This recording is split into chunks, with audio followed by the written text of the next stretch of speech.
ధర్మపదంగా జీవనం సాగిస్తున్న బ్రాహ్మణ జాతి పట్ల కొంతమంది అనుచితంగా ప్రవర్తిస్తున్నారని, బ్రాహ్మణులని పరశురాములను చేయవద్దని అఖిల భారత బ్రాహ్మణ ఫెడరేషన్ జాతీయ ఉపాధ్యక్షుడు సత్యవాడ దుర్గా ప్రసాద్ అన్నారు. తూర్పుగోదావరి జిల్లా బ్రాహ్మణ మిత్ర సేవా సంఘం ఆధ్వర్యంలో పరశురామ జయంతి కార్యక్రమం భార్గవ కళ్యాణ మండపంలో జరిగింది. ముఖ్య అతిథిగా పాల్గొన్న దుర్గా ప్రసాద్ మాట్లాడుతూ, సుప్రీంకోర్టు తీర్పు ఇస్తే బ్రాహ్మణులకు సంబంధం ఏమిటని కొందరు ఉద్యమకారులుగా చెప్పుకునేవారు ప్రస్తావించడం బాధాకరమన్నారు.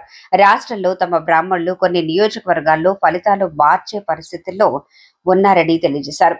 బ్రాహ్మణులోని పరశురాముడును బయటకు లాగవద్దని జిల్లా బ్రాహ్మణ సంఘం గౌరవ అధ్యక్షులు సుబ్రహ్మణ్యం అన్నారు. జిల్లా అధ్యక్షులు మాతిరాజు శ్రీనివాస్ మాట్లాడుతూ, పరశురాం జయంతి సందర్భంగా 5 ప్రతిభావంతులకు పరశురాం పురస్కారాలు అందిస్తున్నామన్నారు.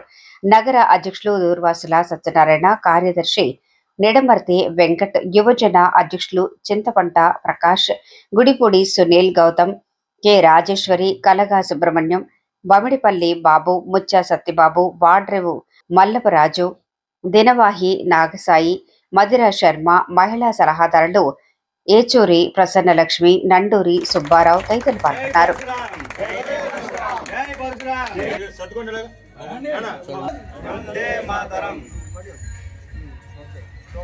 చూడండి, అందరూ ఒకసారి చూడండి.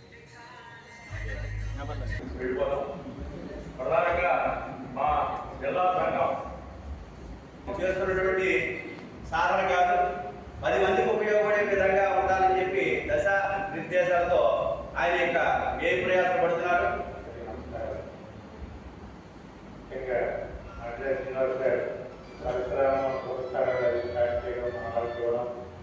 ముఖ్యంగా మనం బ్రాహ్మణ ఐక్యానికి అవార్డుతో పాటు నేను ఏమన్నానంటే అన్ని జనాల కన్నా విద్యాదానం గొప్పది కాబట్టి మాదిరా శ్రీనివాస్ గారు వాడ్రేవు దేవేంద్ర గారు కలిసి మనం ఒక ట్రస్ట్ ఏర్పాటు చేసి మన బ్రాహ్మణ్యం ఎక్కడ పోతుంది అంటే